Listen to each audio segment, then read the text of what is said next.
Hello, namaste. Love, vibrate to all. It is 2:22 in the morning on March 16th, 2019. I think I'm going to start dating my videos as much as I can in the video because getting them uploaded is usually not the same time. But that aside, excuse me. This video is about revelations of revolutions. This video is about the oneness or the unity of duality.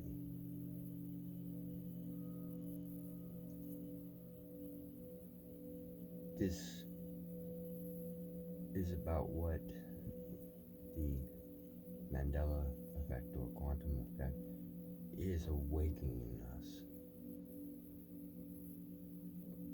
to. Might be hard to follow a little bit, some of you, but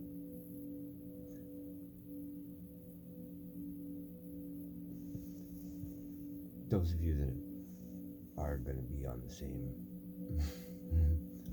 frequency, I guess, no matter what time really that you're watching this video, in the moment or parts of the moment to come, will understand. There may be a small percentage of us right now, dear Miss Jim, but it only takes that small percentage to create something that will flow so strongly, so significantly. Everything starts with that small fractal piece. In the hologram, every piece, no matter how small of a hologram, contains the full structure, the full picture. Just like every cell contains the DNA that contains the information, every seed contains the fruit, the roots, the branches, the leaves, the bark, even the pheromones that attract the bees.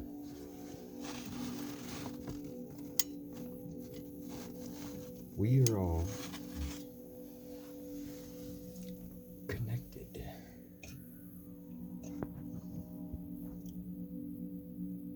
We are all always. And if you can see the effects and the changes, you know too that it's leading to something. I believe, in my heart anyway, at this moment in time, that it's a conscious evolution. It's us becoming the next step towards mastering the universe, in a sense, not in an egoic way, but in a more unified one self kind of way.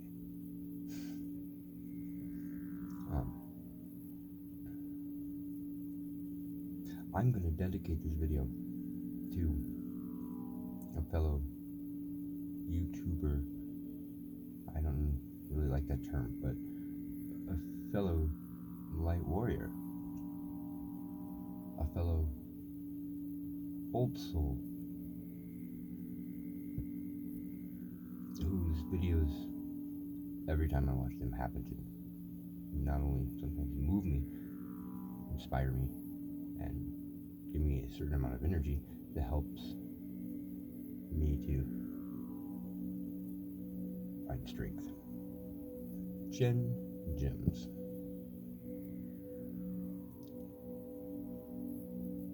This video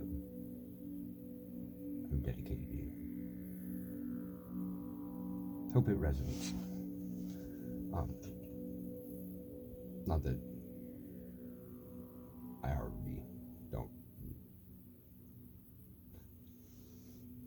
already know that it will probably resonate, but that's besides the point. Too many words to try to explain that thought. Alright, so now.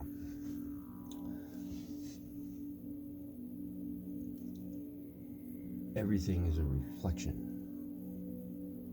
of what you believe.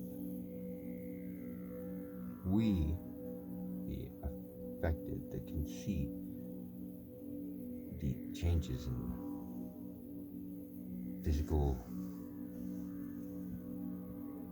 anatomy down to geographical anomalies, to new science that's coming out to, surprisingly enough, back us up on some of these things. You being one of those very strong souls, by the way. Those of us that can see,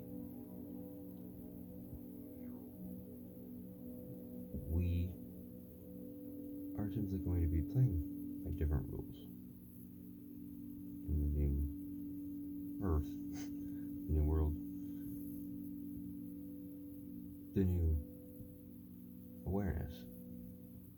Like in Metrotom's cube, you know, how in that shape you can see every other shape, every other geometric shape, but also depending on how long you stare at that shape and how much you look at that shape, you could see the star with the two triangles, or you could actually see a cube three-dimensionally.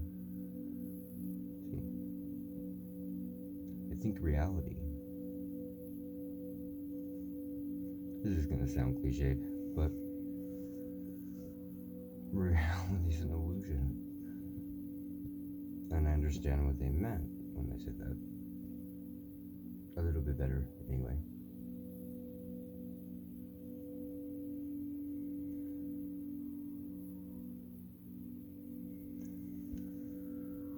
You see, what it is like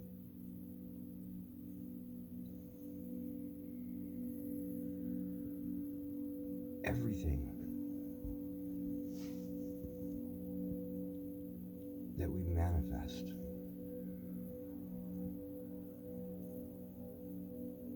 and why it's hard for most humans right now, especially sleeping humans, to understand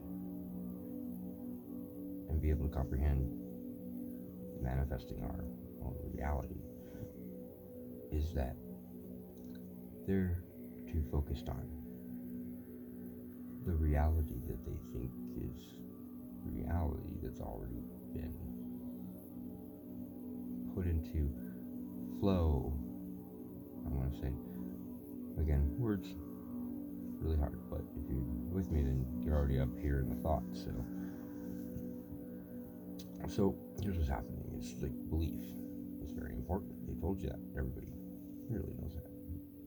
And then I also want you to think about when you were young and you were imagining things, like you were playing make-believe.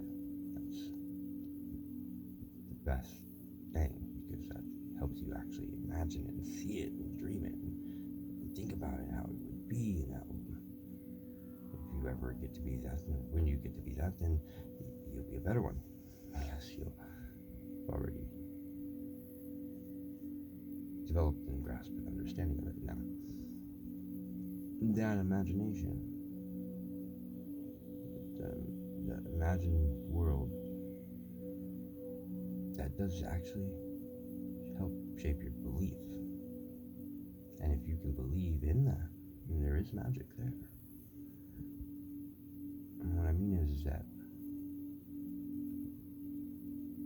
from a spiritual level, everything teaches that everything is connected.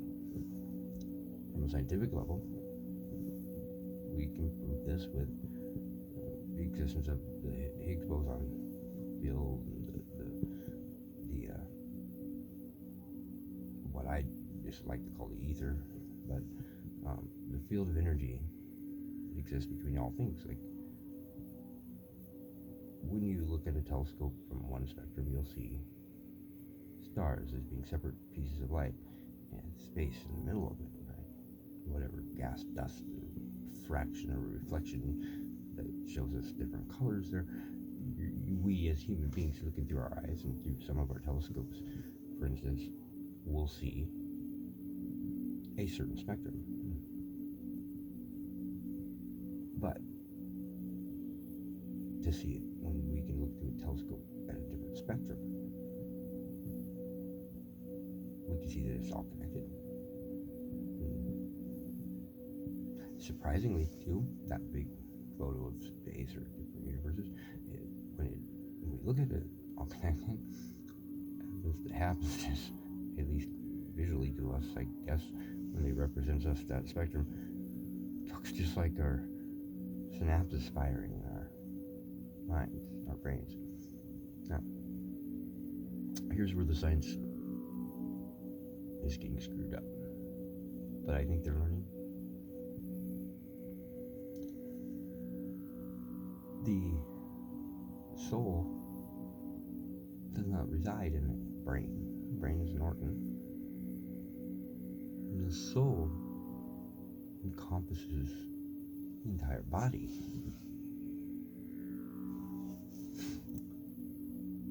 The soul steers that ship from the heart,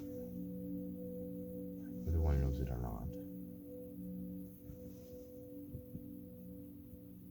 Feelings to communicate with the brain, to communicate with the universe. We all vibrate, and we all have electromagnetic fields coming from our hearts that theoretically could go on infinitely. The vibrations from both. We exist on this frequency. Now, that's hard for a lot of people to understand because you have always known this frequency. Okay? But I want you to think about ghosts or spirits. And think about how whether you are somebody, me, who have and do occasionally see spirits or ghosts of others, and or, communicate with them in dreams, whether it be in dreams or visions or audio thoughts, I'll say.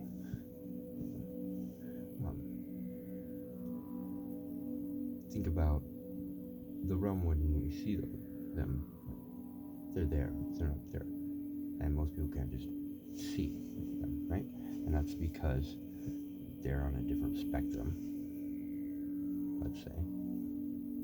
A slightly different vibration of reality. As above, as below, as within, as without. And that's how you can get in touch with your spirit guides and angels and loved ones, and it's also how you end up with your demons, I guess, because it's all relative, right? You have to have one without the other existing all together simultaneously as one. The duality is actually one.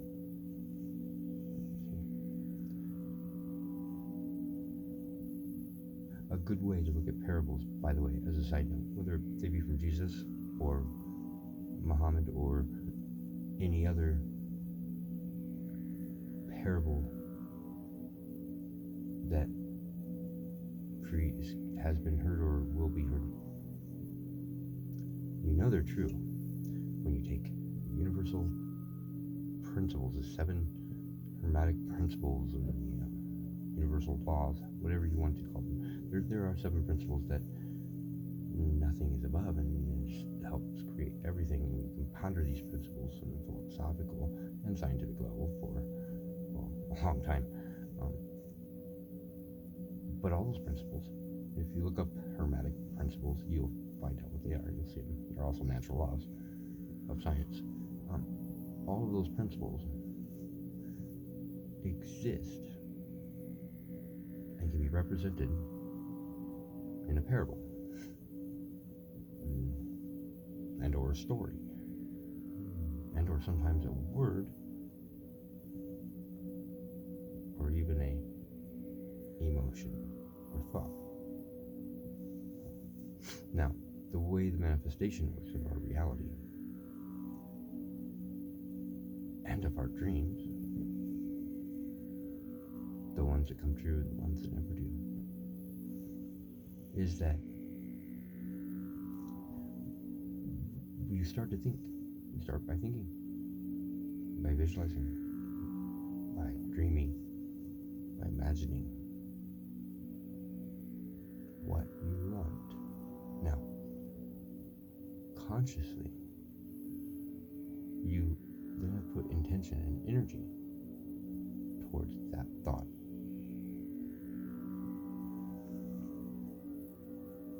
And then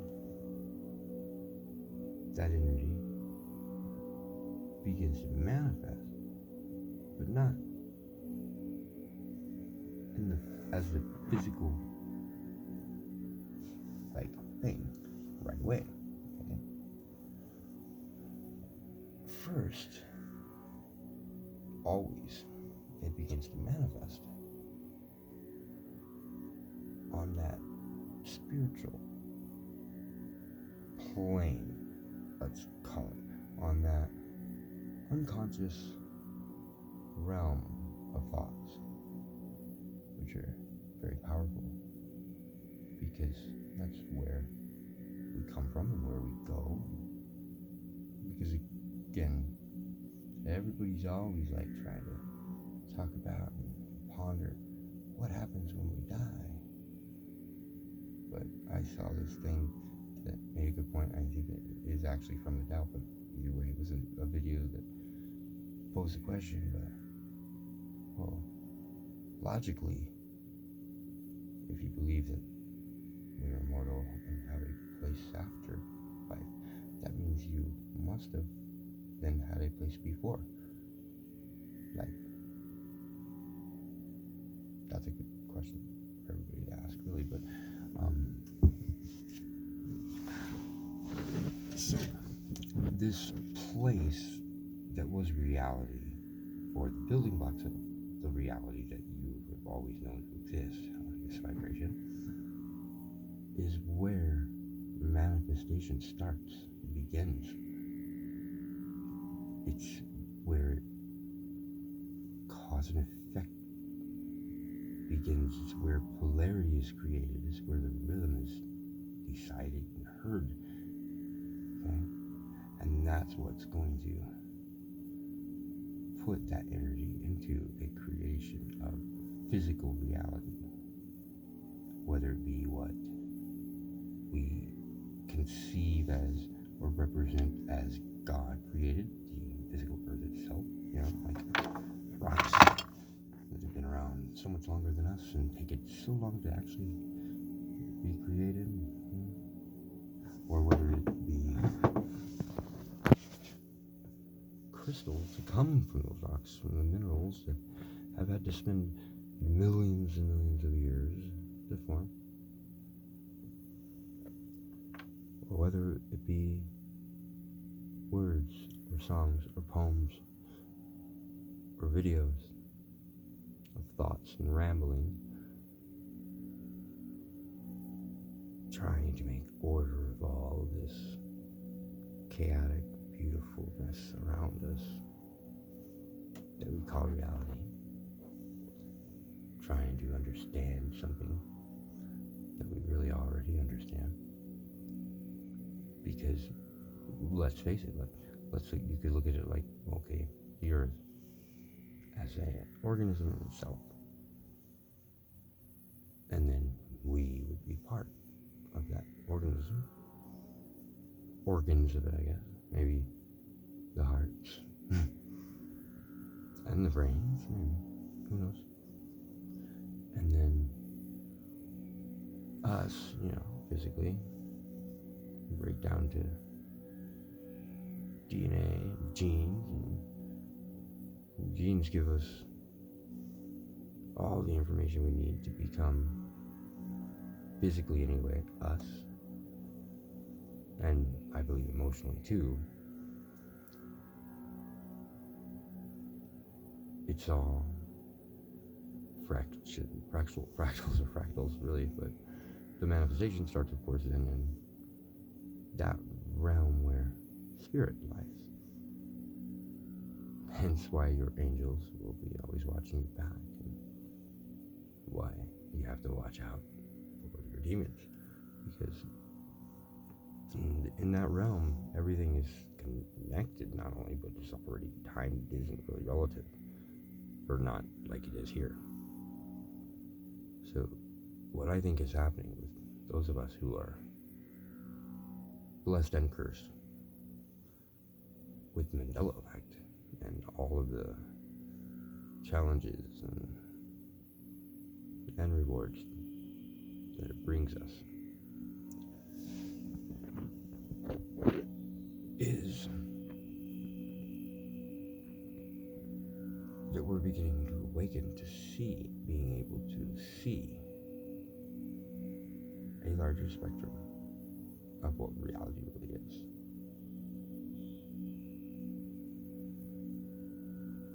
And that's a good thing.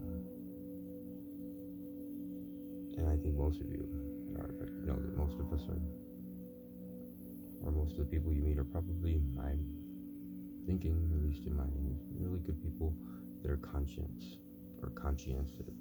Sorry.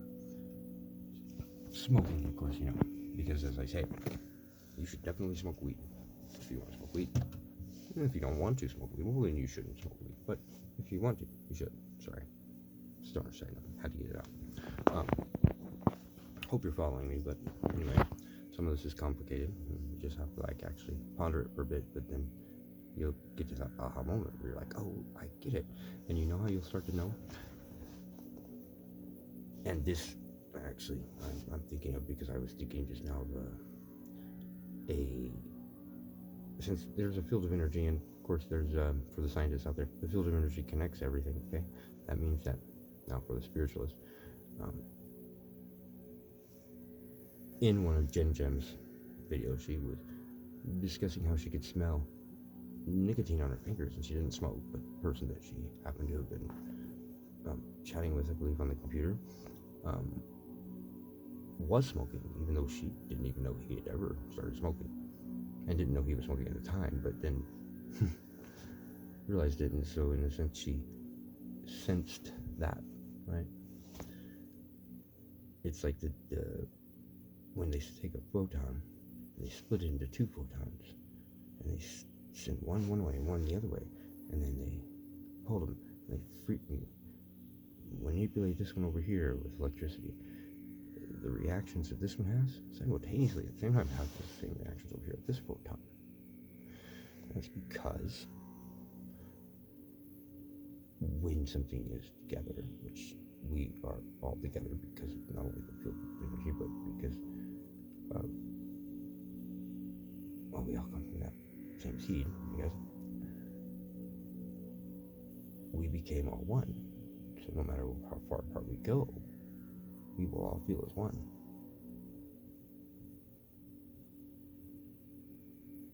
Barat, rest in peace. I still listen to that song.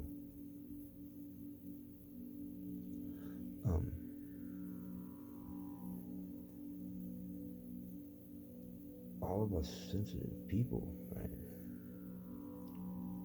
We're starting to feel as one. We're starting to realize that that connection is deep, and it actually helps to manifest realities that we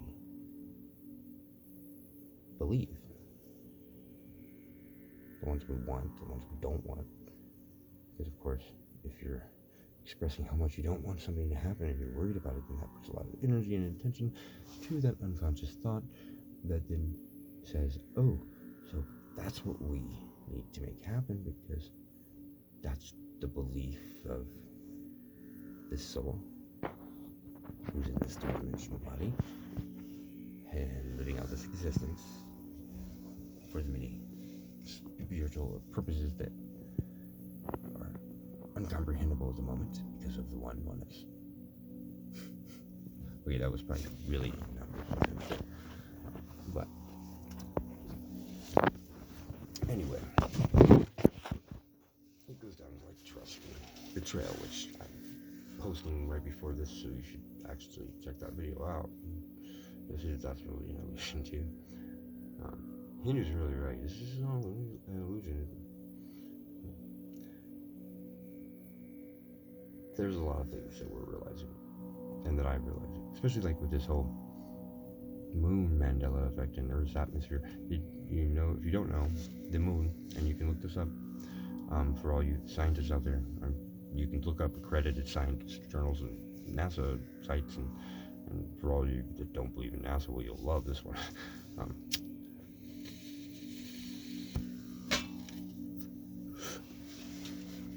The moon has an atmosphere.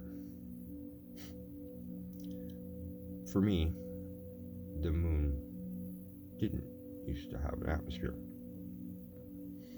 But now, they're not saying that the moon has just gained an atmosphere.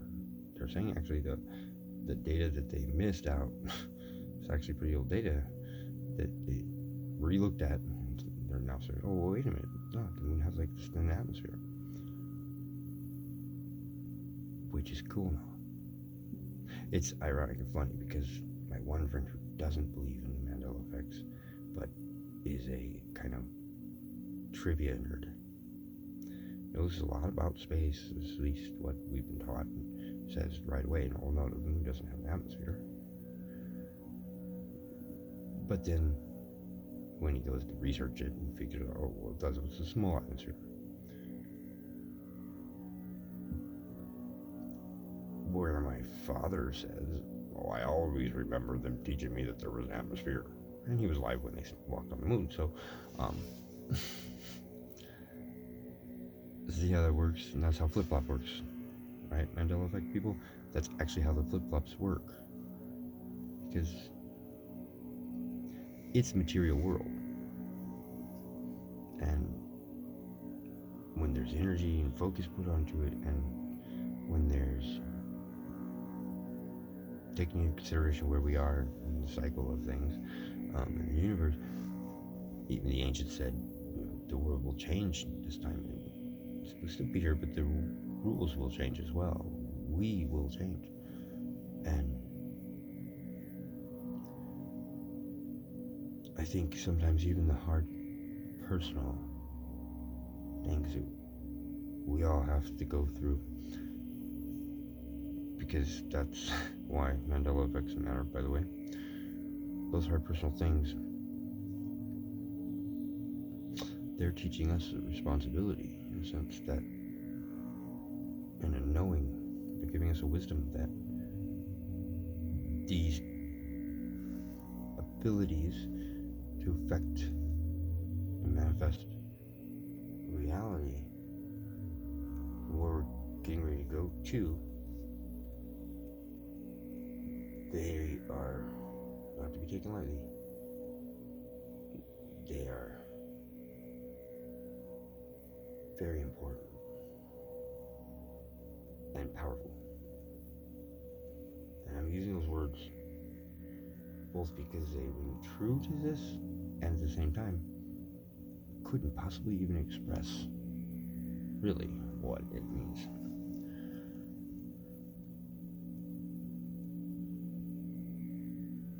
For everybody out there that has that pain in their perceptions right now of those people that have changed, or those people that are no longer with us on this plane. Know that spirit and spirits of all of us souls, if you want to look at it that way, when people pass, they are never really, spirit doesn't die, so it's existing on a different plane that is a sort of plane that can be everywhere all the time. It doesn't have this three-dimensional thing, and where our reality here in three-dimensional actually starts, and that means they're always with us too. And the fact that you have their DNA,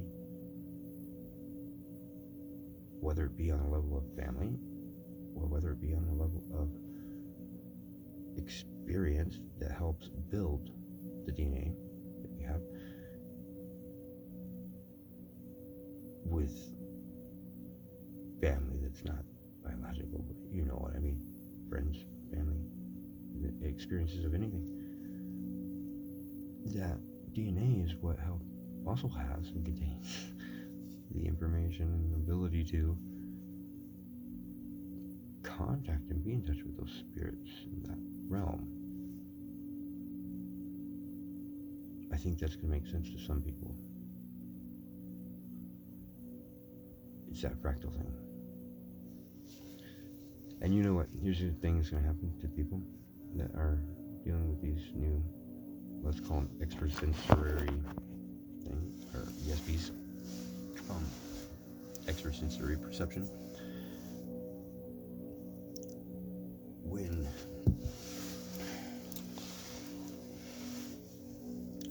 we're learning to deal with all this stuff, go through it. You gotta remember, give yourselves a break, because these are things that are new to understand. Oh man, it's about to cut me off. There'll be a part 2.